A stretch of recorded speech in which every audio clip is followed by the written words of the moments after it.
इस वक्त ईरान और इजराइल दो कैंपों में बटे हुए हैं। इसे महाशक्तियों की टक्कर कहा जा सकता है।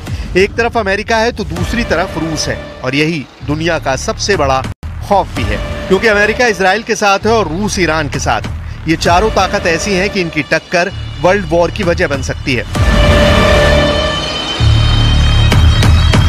अमेरिका ने इजराइल को गोले बारूद की सप्लाई पिछले कुछ महीनों में तेज की है।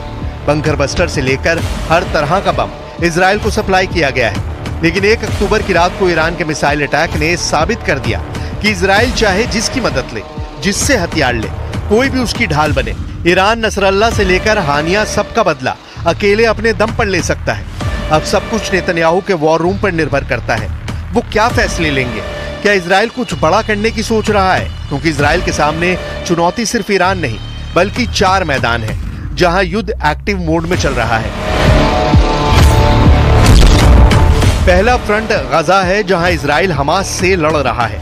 दूसरा फ्रंट लेबनान है, जहां इजराइल हिजबुल्लाह से लड़ रहा है। तीसरा फ्रंट यमन है, जहां इजराइल हूती के अड्डों पर बमबारी कर चुका है। अब चौथा फ्रंट इराक बन सकता है, क्योंकि इराक में ईरान के समर्थन वाला मिलिशिया गुट हशद अल शाबी भी एक्टिव हो गया है।